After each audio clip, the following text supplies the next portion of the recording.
Hi, hello everybody. Sumukha eSolutions ಗೆ ತಮ್ಮೆಲ್ಲರಿಗೂ ಹಾರ್ದಿಕ ಸ್ವಾಗತ. So this is the daily newspaper analysis and MCQs of 27th and 28th November 2021.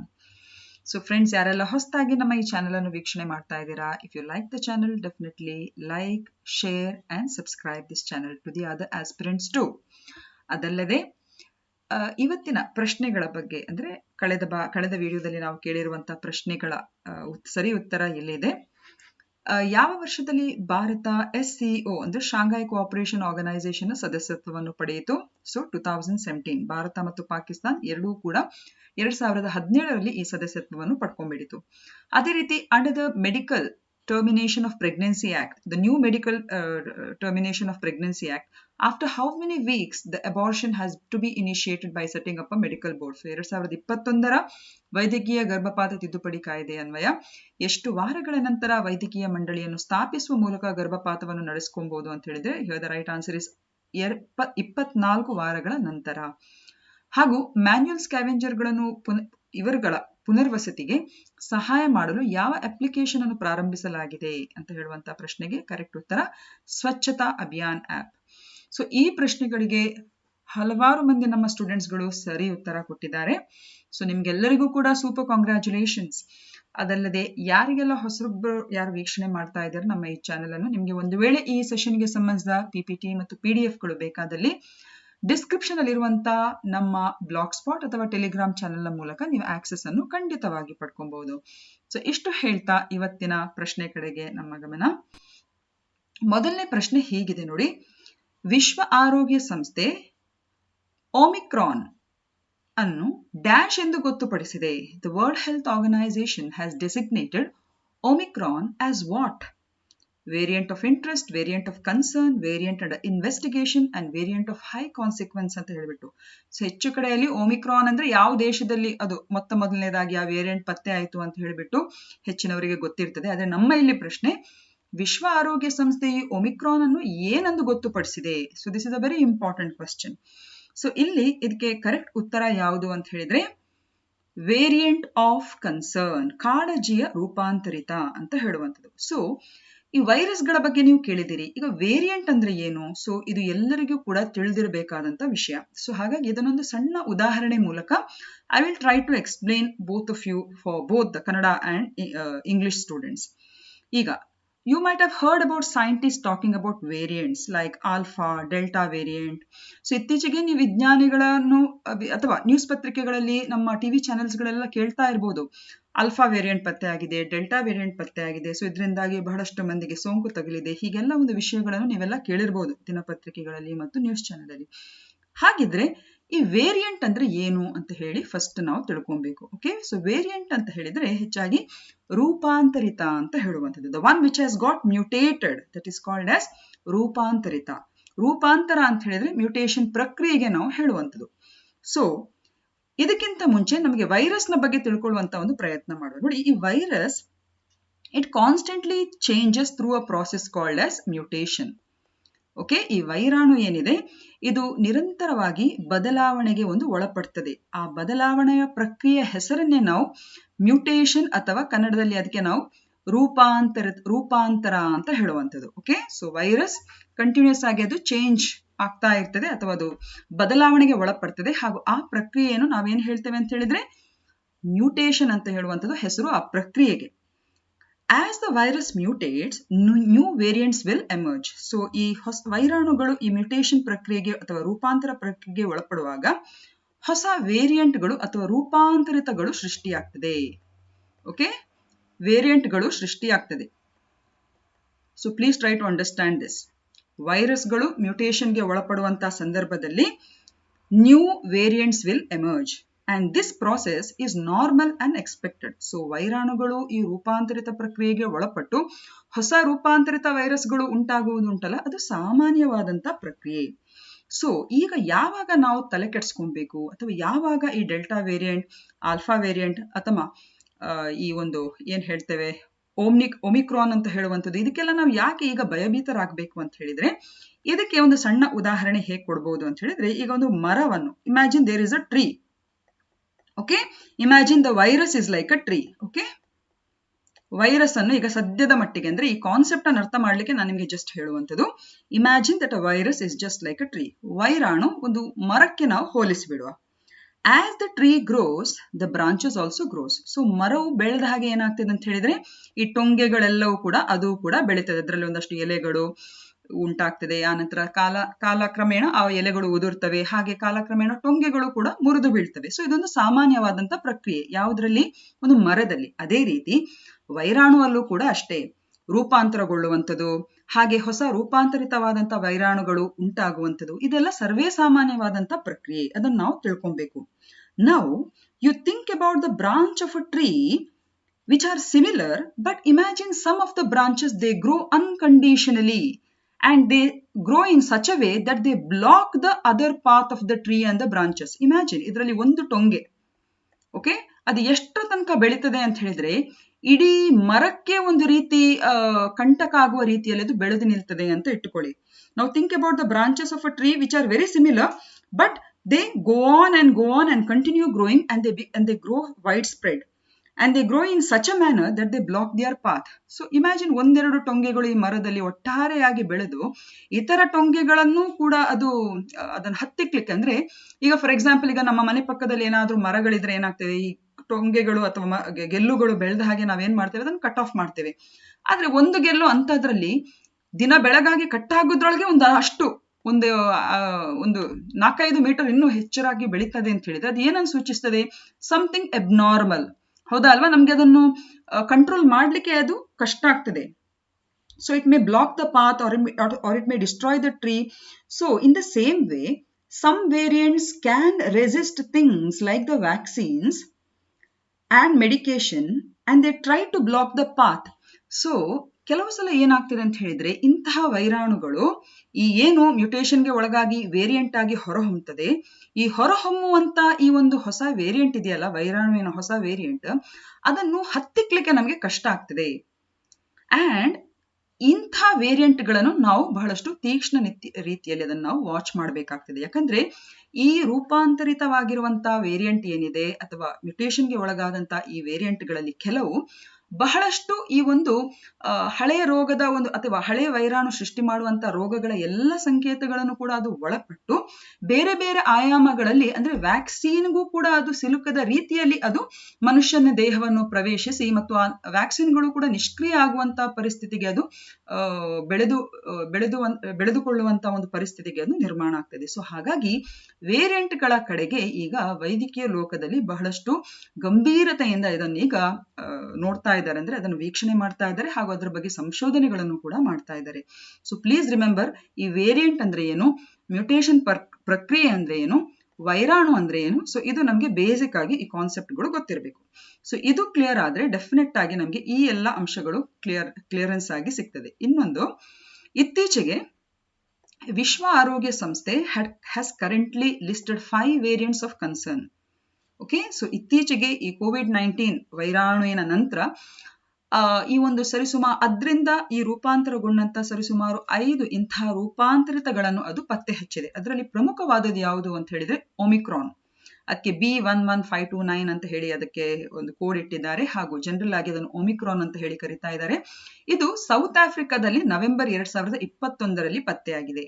ಹಾಗೇನೆ you have delta ಅಂತ ಹೇಳುವಂತ ಒಂದು ವೇರಿಯಂಟ್ ಇದೆ. ಇದು B16172 ಅಂತ ಹೇಳ್ಬಿಟ್ಟು ಇದು ಭಾರತದಲ್ಲಿ ಎಮರ್ಜ್ ಆಗಿರುವಂತದ್ದು. ನೀವು ನ್ಯೂಸ್ ಚಾನೆಲ್ ಎಲ್ಲ ಕೇಳಿರ್ಬೋದು, ಡೆಲ್ಟಾ ರೂಪಾಂತರಿತ ಹೇಗೆ ಬೇರೆ ಬೇರೆ ರೀತಿಯ ಒಂದು ಸಾವುಗಳನ್ನು ಸೃಷ್ಟಿ ಮಾಡಿದೆ, specially in the north India and all.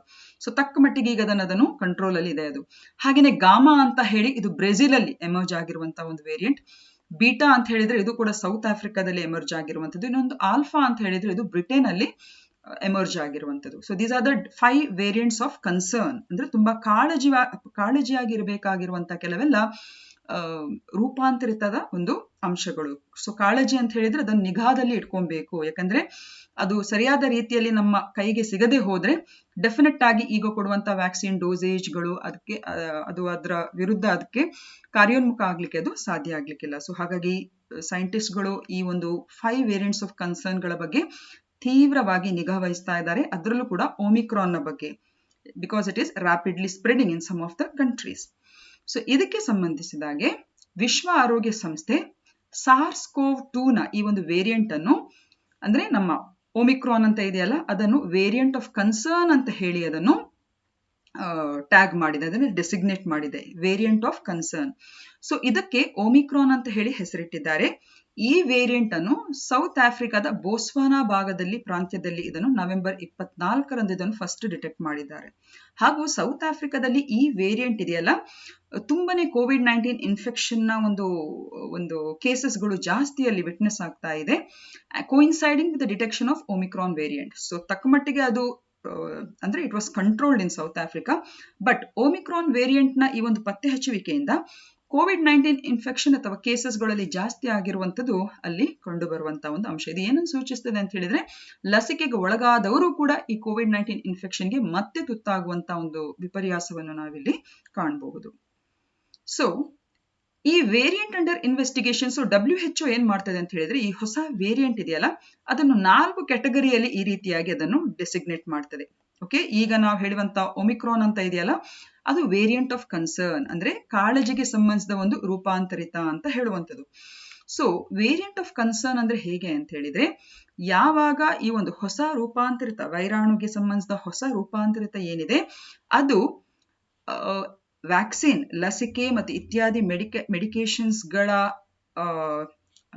ಮೆಡಿಕೇಶನ್ಸ್ಗಳ ಸಲುವಾಗಿಯೂ ಕೂಡ ಅಂದ್ರೆ in spite of having vaccines and therapy and etcetera ಈ ವೇರಿಯಂಟ್ ಕೆಲವು ಸಲ ಈ ರೋಗದ ಒಂದು ಹರಡುವಿಕೆಗೆ ಇದು ಬಹುಮುಖ್ಯ ಕಾರಣವಾಗಿದ್ದು ಅದರಲ್ಲಿ ಸಾವುಗಳು ಸಂಭವಿಸುವಂತಹ ಒಂದು ಪರಿಸ್ಥಿತಿಗಳು ನಿರ್ಮಾಣ ಆದ್ರೆ ಅಂತಹ ವೇರಿಯಂಟ್ ಅನ್ನು ವಿಶ್ವ ಆರೋಗ್ಯ ಸಂಸ್ಥೆಯು ವೇರಿಯಂಟ್ ಆಫ್ ಕನ್ಸರ್ನ್ ಅಂತ ಹೇಳಿ ಅದನ್ನು ಡೆಸಿಗ್ನೇಟ್ ಮಾಡ್ತದೆ.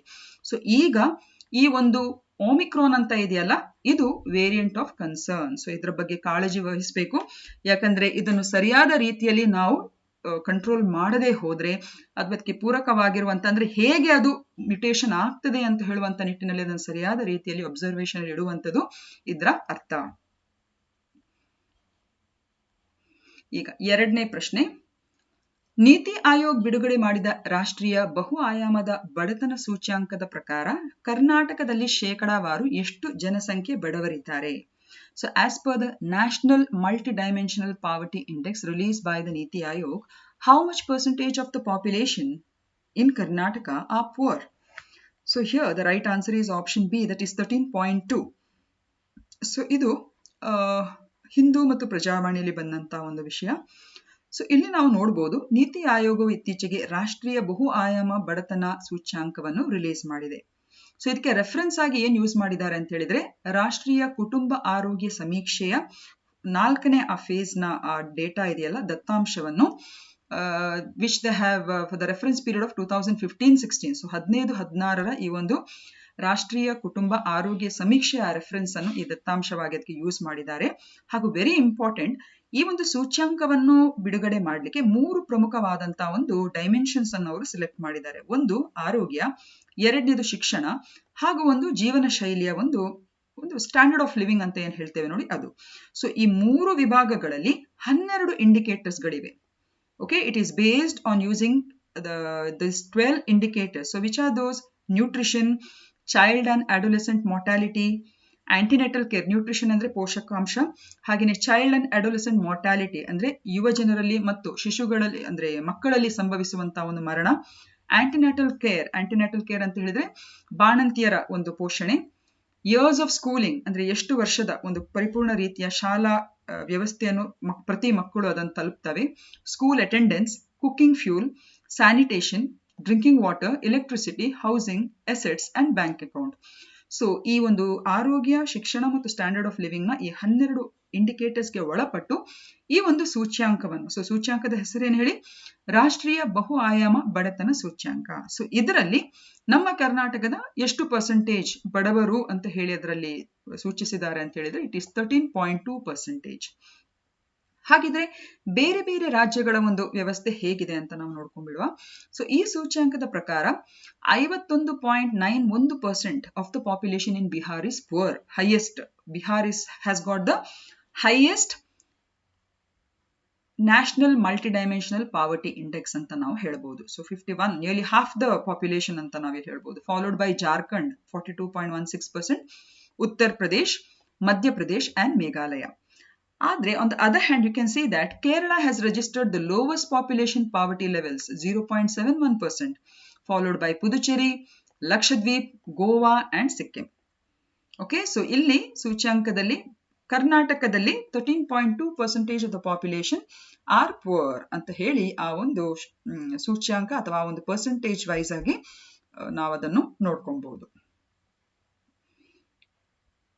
So Bihar has the highest share of multidimensionally poor people, while Kerala has got the least. So this is a very important aspect from the examination point of view.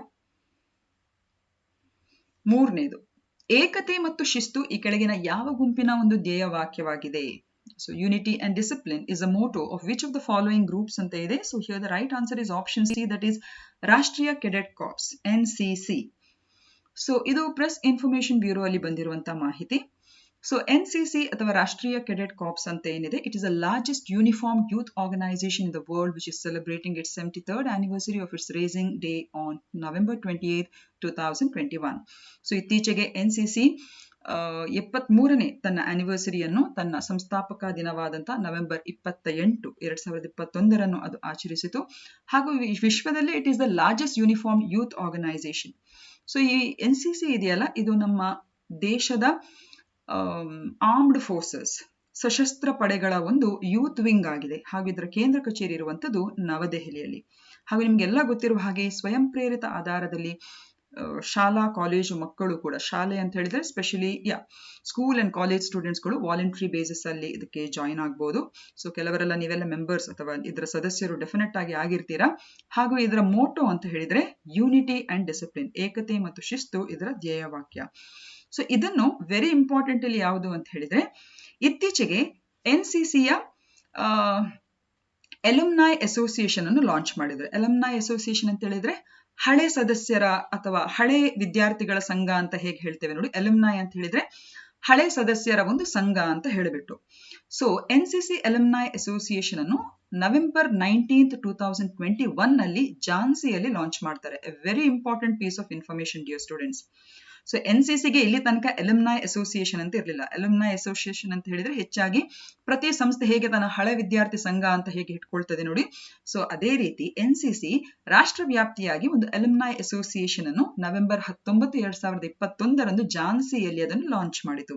ಹಾಗೂ ವಿಶೇಷತೆ ಏನು ಅಂತ ಹೇಳಿದ್ರೆ, ನಮ್ಮ ದೇಶದ ಪ್ರಧಾನಮಂತ್ರಿ ಅದರ ಫಸ್ಟ್ ಎಲುಮ್ನೈ ಆದ್ರು, ಅಂದ್ರೆ ಅದರ ಫಸ್ಟ್ ಸದಸ್ಯರಾದ್ರು ಆ ಅಸೋಸಿಯೇಷನ್ ಇದು. ಹಾಗೂ ನಮ್ಮ ರಕ್ಷಾ ಮಂತ್ರಿ ಇದಾರಲ್ಲ, ಅವರು ಇದರ ಸೆಕೆಂಡ್ ಎಲುಮ್ನೈ ಆದ್ರು, ಅಂದ್ರೆ ಸೆಕೆಂಡ್ ಸದಸ್ಯರಾದ್ರು. I hope so you got it. So he is prime minister became the first alumni of NCC alumni association. ಹಾಗೂ ನಮ್ಮ ರಕ್ಷಾ ಮಂತ್ರಿ he became the second alumni. ರಕ್ಷಾ ಮಂತ್ರಿ ಯಾರು? ರಾಜನಾಥ್ ಸಿಂಗ್. ಸೊ ಇವರು ಇದರ ಸೆಕೆಂಡ್ ಎಲುಮ್ನೈ ಆಗಿ ಅವರು NCCಯ ಒಂದು ಸದಸ್ಯತನವನ್ನು ಪಡ್ಕೊಂಡ್ಬಿಟ್ರು. ಈಗ NSS ಬಗ್ಗೆ ನಾವು ತಿಳ್ಕೊಳ್ಳುವಂತ ಪ್ರಯತ್ನ ಮಾಡುವ, ಯಾಕಂದ್ರೆ ಇನ್ನೊಂದು ಆಪ್ಷನ್ ಅಲ್ಲಿ NSS ಅಂತ ಉಂಟು.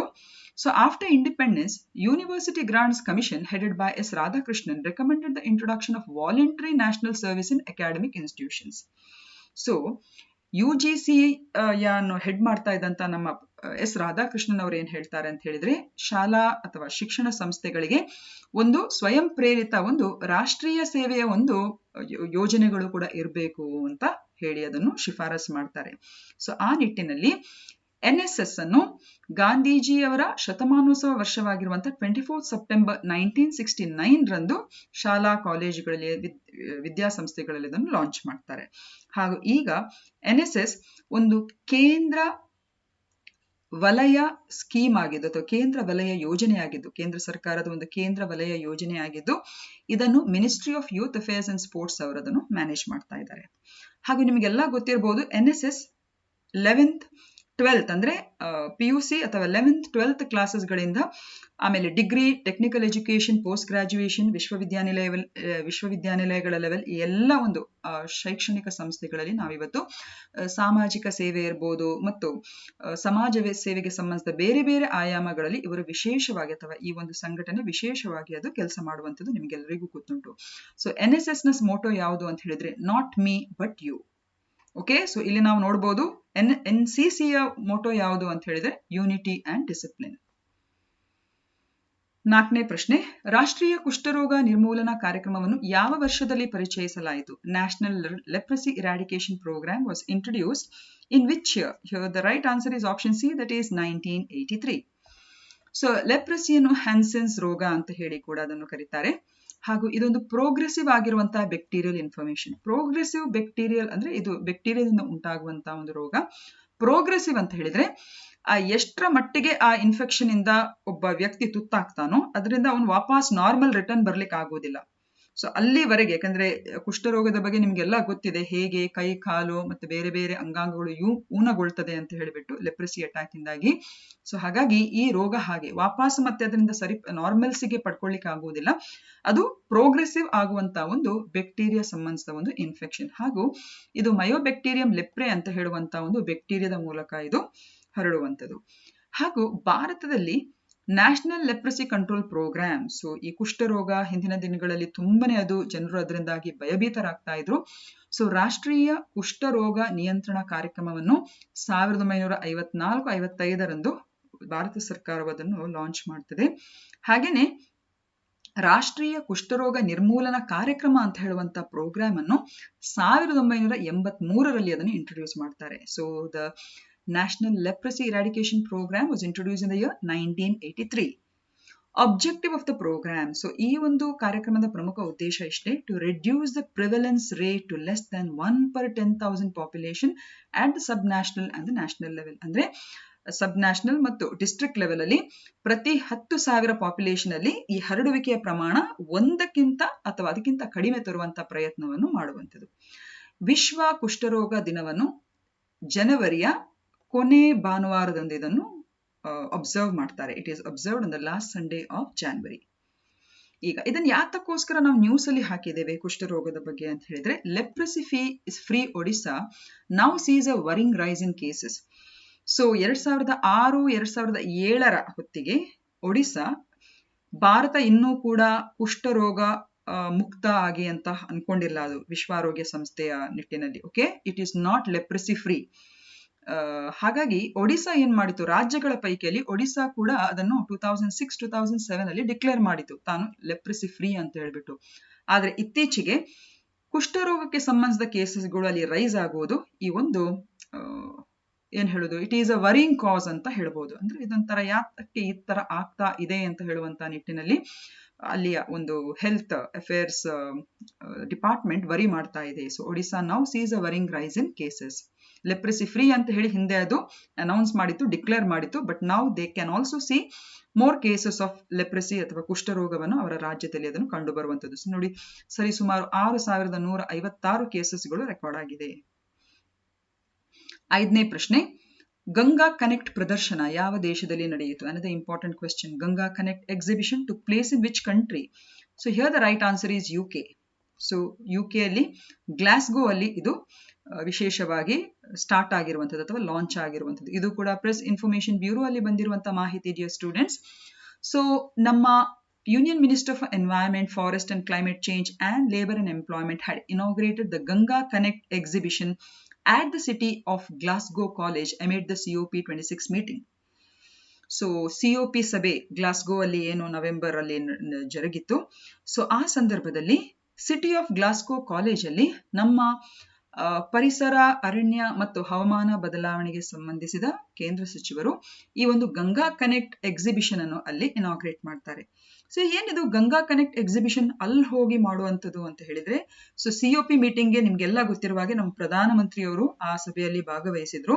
ಸೊ ಆ ಸಂದರ್ಭದಲ್ಲಿ ಗಂಗಾ ಕನೆಕ್ಟ್ ಎಕ್ಸಿಬಿಷನ್ ಅಂತ ಹೇಳುವಂತ ಎಕ್ಸಿಬಿಷನ್ ಏನ್ ಮಾಡ್ತದೆ, ಹೇಗೆ ನಾವು ಗಂಗಾ ನದಿಯ ಒಂದು ಬೇಸಿನ್ ಅಥವಾ ಗಂಗಾ ನದಿಯ ಸಂಬಂಧಿಸಿದ ಒಂದು ಸ್ವಚ್ಛತೆಗೆ ಸಂಬಂಧಿಸಿದಾಗಿ ಒಂದು ಇಡೀ ಸಮುದಾಯವಾಗಿ ಯಾವ ರೀತಿಯಾಗಿ ನಾವು ಕ್ರಮವನ್ನು ಕೈಗೊಂಡಿದ್ದೇವೆ ಅಂತ ಹೇಳಿಬಿಟ್ಟು ಬೇರೆ ಬೇರೆ ರೀತಿಯ ಪರಿಸರಕ್ಕೆ ಸಂಬಂಧಿಸಿದ ಸ್ಟೇಕ್ ಹೋಲ್ಡರ್ಸ್ಗಳು ಅಥವಾ ಇತರ ಆ ಒಂದು COP ಅಂದ್ರೆ ಕನ್ವೆನ್ಷನ್ ಆಫ್ ಪಾರ್ಟೀಸ್ ಮೀಟಿಂಗ್ ಅಲ್ಲಿ ಬಂದಂತ ಎಷ್ಟೋ ಮಂದಿ ಬೇರೆ ಬೇರೆ ದೇಶದ ಪ್ರತಿನಿಧಿಗಳಿಗೆ ಇದನ್ನು ಒಂದು ಶೋಕೇಸ್ ಮಾಡುವಂತ ಒಂದು ಪ್ರಮುಖವಾದ ಉದ್ದೇಶದಿಂದ ಈ ಒಂದು ಗಂಗಾ ಕನೆಕ್ಟ್ ಎಕ್ಸಿಬಿಷನ್ ಅಂತ ಹೇಳುವಂತ ಈ ಒಂದು ಎಕ್ಸಿಬಿಷನ್ ಅನ್ನು ಅಲ್ಲಿ ಇನಾಗ್ರೇಟ್ ಮಾಡಿದ್ರು.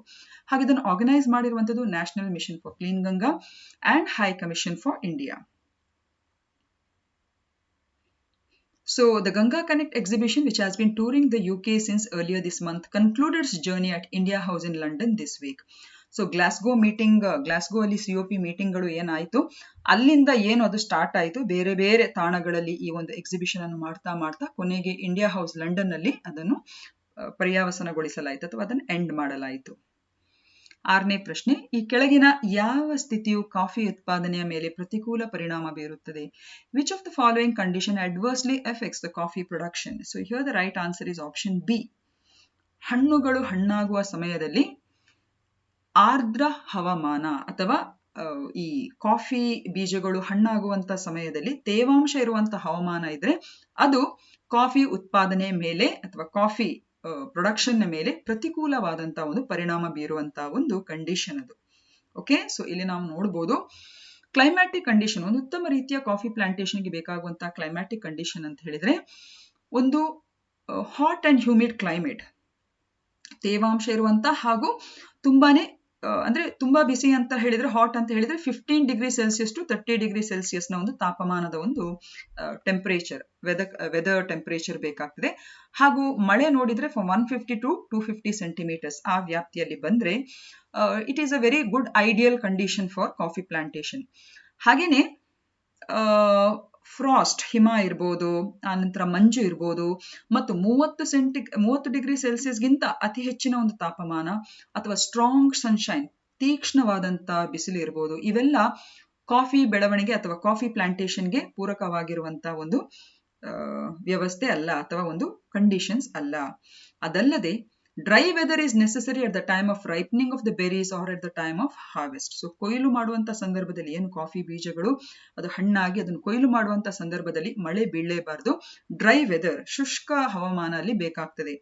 ಅದಲ್ಲದೆ ಸ್ಟಾಗ್ನೆಂಟ್ ವಾಟರ್ ಈಸ್ ಹಾರ್ಮ್ಫುಲ್, ನೀರು ನಿಂತಿರುವಂತಹ ಪರಿಸ್ಥಿತಿ ಅಂದ್ರೆ ಅತಿ ಹೆಚ್ಚು ಮಳೆ ಬಂದು ನೀರು ಅದರ ಬುಡದಲ್ಲಿ ನಿಲ್ಲುವುದು ಕೂಡ ಕಾಫಿಯ ಒಂದು ಪ್ರೊಡಕ್ಷನ್ಗೆ ಅದು ಅತ್ಯುತ್ತಮವಾಗಿರುವಂತಹ ವಿಚಾರ ಅಲ್ಲ. ಓಕೆ, ಸೊ ಅದಲ್ಲದೆ good well-drained soil, good deal of humus and minerals like iron and calcium are ideal for coffee cultivation. So ಇಲ್ಲಿ ನಾವು ಒಂದು ತಿಳ್ಕೊಬೇಕು, ಅಡ್ವರ್ಸ್ ಆಗಿರುವಂತಹ ಕಂಡೀಷನ್ಸ್ ಯಾವುದು ಅಂತ ಹೇಳಿದ್ರೆ ಇಲ್ಲಿ ಈ 4 ಆಪ್ಷನ್ಸ್ ಗಳಲ್ಲಿ wet weather at the time of ripening of the berries, coffee ಬೀಜಗಳು ಹಣ್ಣಾಗುವಂತಹ ಸಮಯದಲ್ಲಿ ಆರ್ದ್ರ ಹವಾಮಾನ ಅಥವಾ ತೇವಾಂಶ ಇರುವಂತಹ ಹವಾಮಾನ ಅಥವಾ ಮಳೆ ಬೀಳುವಂತಹ ಒಂದು ಇದು ವ್ಯವಸ್ಥೆ ಏನಿದೆ, that is not a good condition for coffee production as it will effect the coffee production.